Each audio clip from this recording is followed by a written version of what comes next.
The two-party leaders vying to be Prime Minister have disagreed today on whether election advertising should be outlawed on election day.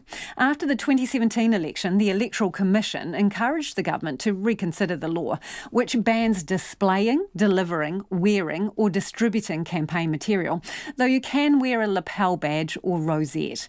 And you can't post on social media or websites either. But you can wear party colours and put them on vehicles. With so many people casting their vote before election day amid hordes of hoardings, we sent Nick Truebridge to find out why the law exists and whether people think it's time to move on. Public executions, confiscating women's property and prosecuting non-believers. We've killed off all of these tired 19th century traditions, but another has survived all the way through until 2020. It is, as Otago University law professor Andrew Geddes puts it, that church-like law protecting the Kiwi conscience from political preaching on voting day. The rule itself goes back to the Victorian era. I mean, elections when they were first introduced were sort of a lot of pomp and ceremony, and so candidates would kind of process down to the polling places with all their supporters and big parades, brass bands, all that sort of thing. That was thought to be inappropriate in the Victorian era. It was kind of, well, no, people aren't taking the vote seriously. This should be a much more solemn occasion. And so this law was brought in the Victorian era to try to, make people be more solemn and to take voting more seriously. And it's just carried on in New Zealand. It's become part of our political culture. But what's the point of this Victorian-era decree when almost 400,000 New Zealanders have cast an early vote while campaigning remains in overdrive? The law as it stands says campaigning can continue all the way up until October 17. That's polling day itself. Come that day, no one, politician or member of the public, can do anything that might influence voters. With the growth of advance voting, however, it doesn't make a whole lot of sense because at least half, and probably more than half this election, of the votes will have been cast while everybody's, in the full swing of the campaign. So having this one day at the end, I mean, some people still like it, some people still value it as an experience, but in terms of its actual effect on, the campaign and so on, it's hard to see why you'd have, one rule for that one day that's different from all the others. So what do our potential Prime Ministers think? Is it time to let campaigning continue on voting day itself? Labour leader Jacinda Ardern, who says she's agnostic, says it may be time to abandon the church-like ban.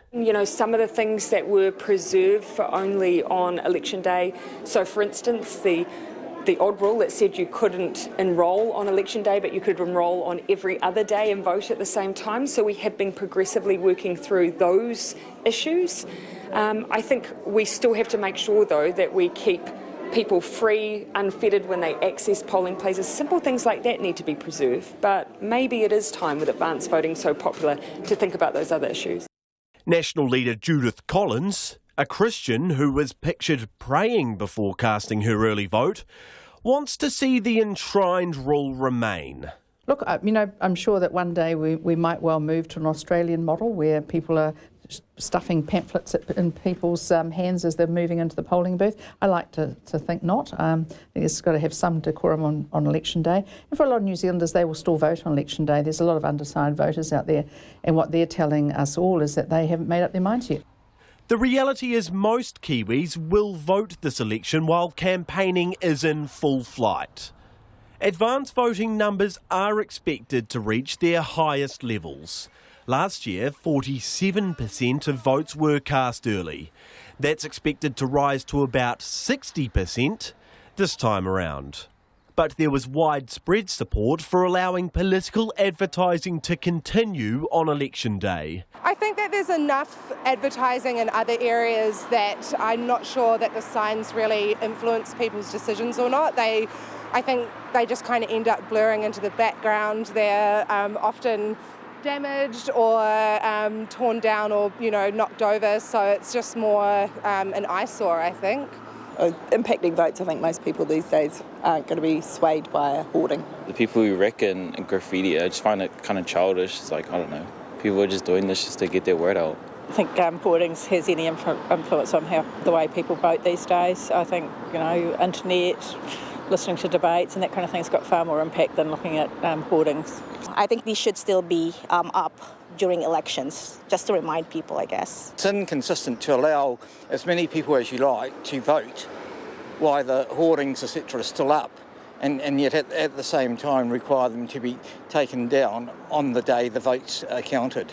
Meanwhile, the Electoral Commission says it raised the inconsistencies between campaign rules during advance voting and the rules for polling day itself after the 2017 general election. And the Commission went a step further, saying the rules do need reconsideration. So what would it take to exile this rule introduced during Queen Victoria's 64-year reign?